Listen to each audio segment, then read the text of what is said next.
Let's take a look at some of the recent studies and scientific abstracts that have come out on this. We can show that on the screen. Just get up to that first slide.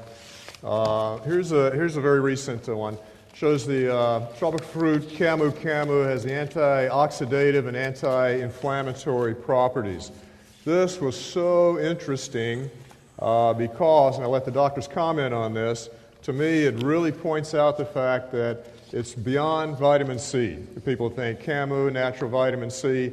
I don't know what I can do to kind of, to get way beyond that, but it's so much more important and so much bigger than that. And this study absolutely definitively proves that.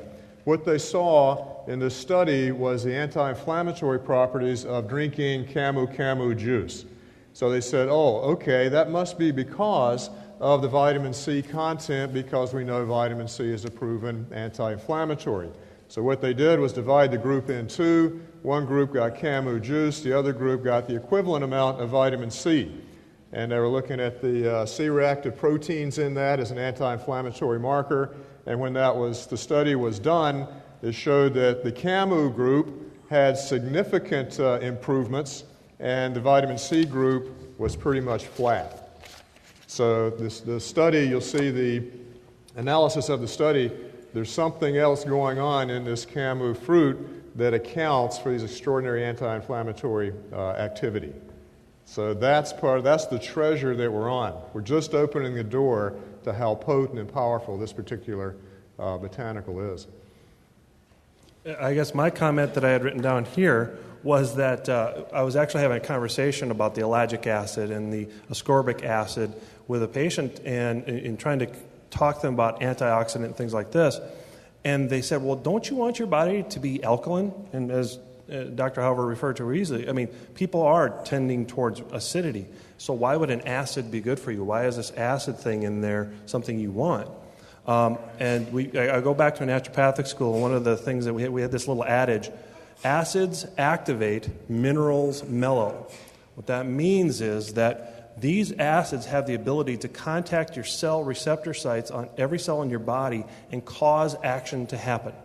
They donate electrons to eliminate free radical damage, and they cause there to be movement in the gene sequencing. Now, this is how we have an action happen, but we can't just set that on perpetual motion. We can't be always active. We couldn't stay up 48 hours in a row without having some problems. So the minerals, the alkaline ash, and some of the other cofactors are the natural counterbalancers to this system. This is the problem that the drug companies are having, is they're only using the acids that can be proven to have an action on a specific receptor site, but they're not cognizant or unwilling to put in the counterbalancing alkaline ash. And so, and one thing I think we didn't mention is that all of the people in this study were smokers. So they had an obvious free radical source on a constant basis.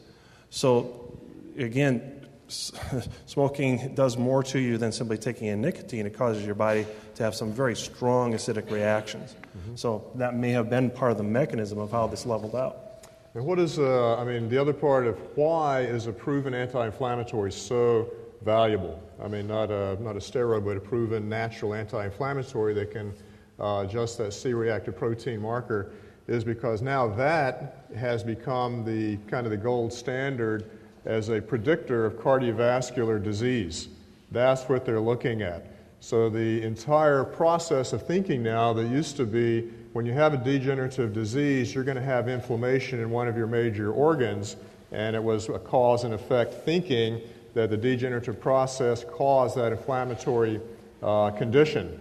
And now the thinking is kind of reversing and saying, wait a minute, because it looks like once you have an inflammatory terrain in your body, that's what becomes very friendly for these pathogenic and degenerative processes to continue.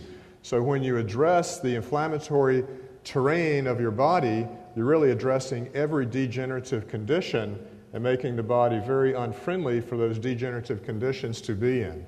So, and this study really points that out from an anti-inflammatory standpoint, because that directly relates to cardiovascular disease and the entire aging process. This is pretty exciting stuff. Hey, you really can't get enough antioxidants. Yeah.